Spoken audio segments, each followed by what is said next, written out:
TikTok a littéralement bousillé le cerveau de toute une génération. Et c'est pas du tout un euphémisme. L'attention des gens est réduite à la durée d'une vidéo TikTok, c'est-à-dire 35 secondes en moyenne. On ne peut plus se concentrer sur une tâche plus longue, on ne peut plus s'en passer. On ne cesse de scroller, on perd notre temps, on perd notre attention, on consomme des faits divers, des bêtises. Un instant de joie, un instant de tristesse, un boost de dopamine. On en a assez, on ferme le portable. 5 minutes après, on revient et notre cerveau prend cher. Et ce, sur toute une génération. On intronise le médiocre. On récompense les danseurs. La tragédie fait le tour du net. Les tendances dangereuses sont reprises encore et encore. Et l'algorithme est configuré pour donner plus de visibilité à ce qui retient l'attention. Notre réalité est façonnée par ce qui se passe dans le virtuel. Et le virtuel TikTok devient, pour certains, plus réel que le réel. N'est-ce pas un problème ? Une addiction ? Quel est ce truc qui semble venir de nulle part, tel un ovni et qui s'en prend à l'attention de toute une génération ?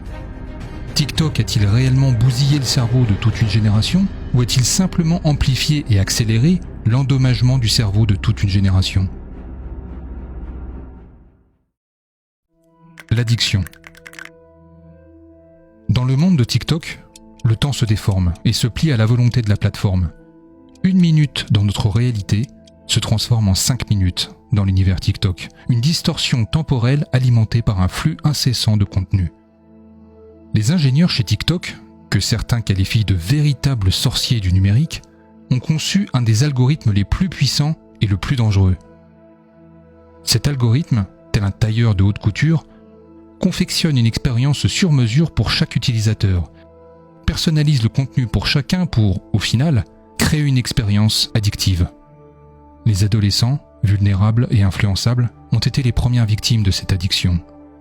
Près de 60% d'entre eux se considèrent comme des utilisateurs quotidiens de TikTok. Si vous voulez créer une addiction, commencez par le segment de la population le plus fragile. The families of 2 little girls say TikTok caused their deaths. TikTok's algorithm keeps young people scrolling. Little is known about the potential mental health impacts it may have. They have operated under the belief that they're immune. TikTok has repeatedly chosen the path for more control, more surveillance, and more manipulation. And they've pulled the wool over all of our eyes. We will keep safety, particularly for teenagers, as a top priority for us. Un adolescent qui passe plusieurs heures par jour sur TikTok néglige probablement ses devoirs, oublie les activités sociales, a du mal à se faire des relations sociales puisque quotidiennement son attention est portée sur une seule chose, TikTok. La boucle infinie de contenu prend en effet encore et encore. Les minutes passent, les heures défilent. Et qu'a-t-il fait de la journée ? Rien. S'il est créateur de contenu, cette addiction est encore plus forte. Il vit de TikTok. Il gagne son argent sur TikTok, obtient son estime de soi sur TikTok. Il devient obsédé par les likes et les commentaires, vérifie constamment son téléphone pour les mises à jour. Il recherche tout le temps les nouvelles idées, les nouvelles tendances, les nouveaux défis qui pourraient garder les autres utilisateurs de la plateforme et perpétueraient la boucle infinie de contenu. Tout le monde se croit gagnant. Lui, créateur de contenu, est récompensé par les likes et de plus, il gagne de l'argent. Les autres utilisateurs vendent leur attention et gagnent en retour une dose de dopamine, un sourire, une réaction, un éclat de rire, de la joie, de la tristesse, des émotions. Un flux continu de vidéos courtes qui se jouent automatiquement les unes après les autres, sans fin. Aucune limite n'a été fixée. Les utilisateurs sont encouragés à continuer à regarder sans fin. Et la recette addictive que les ingénieurs ont concoctée est de présenter une expérience personnalisée pour chaque utilisateur en lissant ses envies, ses désirs et donner exactement ce dont il a besoin pour ne pas quitter la plateforme. Cette même recette a été servie à des millions de personnes qui ont contaminé plusieurs autres millions de personnes. Et tout cela fait que TikTok a eu une croissance énorme, avec plus d'1 milliard d'utilisateurs en seulement 5 années.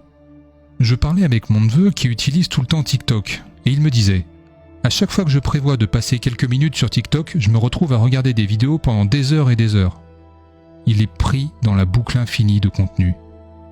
Rappelez-vous ce qu'on s'était dit. TikTok a détruit la notion du temps, et 1 minute dans la vraie vie, c'est 5 minutes sur TikTok. Grâce à cette recette qui manipule les émotions, la plateforme a connu un énorme succès. Et désormais, toutes les autres plateformes cherchent à copier le modèle TikTok. YouTube a introduit YouTube Short. Instagram a introduit Reels. Mais aucune n'est aussi addictive que peut l'être TikTok. Ne me méprenez pas, TikTok est un outil, et comme tout autre outil, il est l'usage qu'on en fait. Un bon usage est bien sûr préférable. Regardez cette photo du père des réseaux sociaux, Mark Zuckerberg, avec son fils. Observez juste l'environnement sur cette photo. Rien de digital ne se voit. On voit des atomes, des jeux pour stimuler le cerveau de l'enfant sur les choses qui importent. Et c'est presque pareil sur toutes les photos. Le fondateur et PDG même de TikTok dit qu'il ne laisse pas ses enfants sur le réseau. Comment ? Tu me dis qu'il est préférable de retenir l'attention des autres enfants mais pas les siens ? Écoutez son témoignage devant le Congrès américain quand il a été mis sous pression. Well, then why don't you let your 8-year-old child on TikTok? I have seen these news articles. I would like to address that. My kids live in Singapore, and in Singapore, we do not have the under 13 experience. If they lived here in the United States, I'll let them use the under 13 experience. Ces gens auraient-ils une bonne raison d'interdire à leurs enfants l'usage d'une machine qu'ils auraient créée ? Évidemment, parce que vous couplez un flux continu de contenu à un algorithme super intelligent qui chercherait à tout prix à capter l'attention des gens, et vous aurez fabriqué des crétins, des gens qui obéissent sans le savoir, des gens qui ne peuvent jamais dire non aux appels de TikTok tellement ils sont addicts, des gens qui ne contrôlent plus rien et qui ne se contrôlent plus. La boucle infinie a créé chez eux une habitude et pire, une dépendance qui leur fait faire des choses étonnantes. Ils se retrouvent à vérifier fréquemment TikTok et à y passer beaucoup de temps. Ils ont désormais perdu leur attention qui est largement réduite et qui ne peut plus supporter les tâches plus longues et plus complexes. J'ai fait un constat personnel.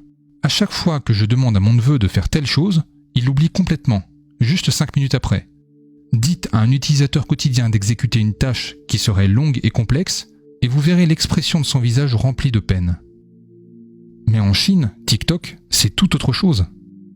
Vous avez probablement entendu que la version chinoise de TikTok est différente, et que la version que nous utilisons ici est conçue exprès pour bousiller notre cerveau, et nous abrutir davantage pendant que la version chinoise les instruit quotidiennement. Eh bien, c'est pas du tout faux, et voici la preuve. La version chinoise de TikTok appelée Douyin n'a pratiquement rien à voir avec cette chose qu'on utilise. Cette version chinoise est axée sur la promotion de la culture, des valeurs sociales, de la science et toutes les autres choses importantes qui demandent plus de temps et plus d'attention. Le gouvernement a demandé expressément à la plateforme de limiter urgemment les contenus frivoles ou vulgaires. Depuis 2018, les contenus jugés vulgaires, abrutissants, sont limités et supprimés de la plateforme. Une loi a été introduite pour limiter les contenus jugés inappropriés, supprimer toutes les vidéos et exiger la promotion des contenus positifs. Rien de ce qui pourrait bousiller le cerveau de toute une génération n'est toléré sur la version chinoise. Alors, est-ce une coïncidence que le fondateur de TikTok, que Mark Zuckerberg, le père des réseaux sociaux, que le pays dans lequel TikTok est né, ont tous limité, contrôlé ou interdit l'usage de TikTok pendant que nos jeunes continuent à nager là-dedans ? Plongeons encore plus profondément dans l'univers TikTok pour en savoir plus. Je défilais sur X, anciennement Twitter, et j'étais tombé sur une vidéo qui m'a brisé le cœur. Je voyais une personne se prendre en vidéo à côté d'une autre personne, mais celle-ci n'était pas vivante. Son corps gisait sur le bitume pendant que l'autre était en train de filmer avec la caméra avant de son portable. Je ne peux pas la partager avec vous parce que les personnes sensibles ne peuvent supporter, et également parce que YouTube supprimerait la vidéo entière. Mais cette vidéo m'attriste, parce que la personne qui se filmait a gagné en notoriété. Sa vidéo a fait plusieurs millions de vues, et je sais même pas si elle n'a pas gagné de l'argent avec ça. Mais ce dont je suis sûr, c'est la désolation que j'ai ressentie, et certainement celle de millions de personnes comme moi qui se disent « Oh non, pas ça, pas ça, on peut pas gagner quelque chose en faisant ça ». Et ceci n'est qu'un exemple parmi tant d'autres. Il y a deux types de vidéos. Les trends, comme on le dit, et certaines sont juste très, très dangereuses. Il y a des défis dangereux que j'ai vus il y a longtemps et qui ont entraîné des accidents très graves. Ce défi s'appelle Skullbreaker et consiste à frapper les jambes de quelqu'un pendant qu'il sautait pour le faire trébucher. Il y a d'autres vidéos de défis plus stupides, parmi lesquelles le Fire Challenge qui consiste à mettre le feu sur une partie de son corps et voir la réaction. À ce niveau, il n'y a pas que leur attention qui est perdue dans la recherche du buzz, il y a aussi leur sens qui disparaît. Il faut alimenter les réseaux pour que la boucle infinie de contenu se perpétue, pour que les gens continuent de donner de l'attention à la plateforme, pour qu'au final, ils s'abrutissent encore. Et pour certains, risquer leur dignité et à certains égards leur vie pour le buzz. Il y a également une sorte de pression sociale qui s'exerce sur certains jeunes pour avoir plus de likes, plus de followers, très tôt, très vite, peu importe ce qu'il faut faire pour les avoir. Certains utilisateurs sont forcés de correspondre à certaines normes de beauté ou de popularité. Je dois être beau, je dois être belle, je dois avoir ceci ou cela pour paraître comme tel, et cela entraîne une quête de validation par les autres, une faible estime de soi, des troubles alimentaires, des difficultés sociales et d'autres problèmes de santé mentale. Il y a toujours, derrière le rideau, ce qu'on ne voit pas. L'anxiété augmente, la dépression se répand dans le milieu des adolescents et des jeunes adultes, qui sont les plus vulnérables. À force de vouloir atteindre certaines normes de beauté, certains se perdent. Et le pire, c'est qu'ils s'auto-diagnostiquent eux-mêmes sur la plateforme et en font une tendance. On peut voir dans plusieurs vidéos virales des jeunes utilisateurs de TikTok partager des vidéos dans lesquelles ils s'auto-diagnostiquent avec divers troubles mentaux et physiques, juste parce qu'ils ont vu d'autres vidéos virales faire pareil. Vous imaginez la gravité ? Par l'influence des vidéos virales décrivant des symptômes de troubles, ils sont encouragés à faire pareil et croire qu'eux aussi, ils ont des troubles. Et désormais, s'auto-diagnostiquer est devenu tendance. Et on le fait parce que ça génère beaucoup de likes, de commentaires, de partages, le genre de carburant dont ils ont besoin. Et d'une certaine manière, l'algorithme encourage ça. Ce qui est dommageable ici, c'est que, en croyant qu'ils ont ces troubles, ils vont inconsciemment les développer, même si au départ ils ne les avaient pas. Mais juste parce qu'ils croient qu'ils en ont, ils les développent. La dernière tendance est juste hilarante. C'est la tendance NPC, qui consiste à agir comme un personnage d'un jeu vidéo qui ne connaît que 5 expressions.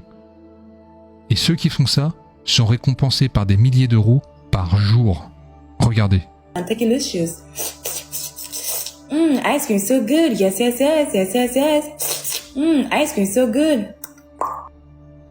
Mais qui réellement profite de l'abrutissement de toute une génération ? Est-il conçu naturellement pour abrutir les gens ? Retenez un seul nom. ByteDance, l'entreprise mère. La bêtise attire plus l'attention que l'intelligence. Et les gens qui ont créé TikTok savent bien cela. Cet homme qui s'appelle Zhang Yiming a fondé ByteDance en 2012. Il a lancé TikTok en 2016 et fusionnait avec Musical.ly en 2018. Depuis, TikTok ne cessait de gagner en popularité et pendant la période où le monde entier a été interdit de sortie, il a explosé en nombre d'utilisateurs. Le modèle économique des réseaux sociaux est la vente de publicités. Pour vendre des publicités, il faut attirer plus d'utilisateurs et les garder aussi longtemps que possible. Et sur ça, TikTok n'a pas failli.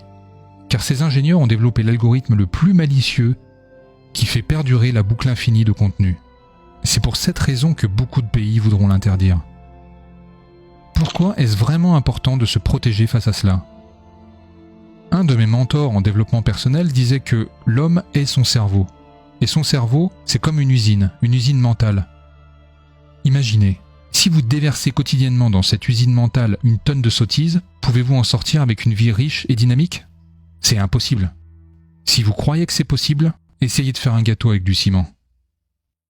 Le mieux à faire, c'est de chercher à protéger son cerveau en filtrant les contenus qu'on consomme quotidiennement. Pour n'importe quel produit, on peut choisir d'en faire bon usage.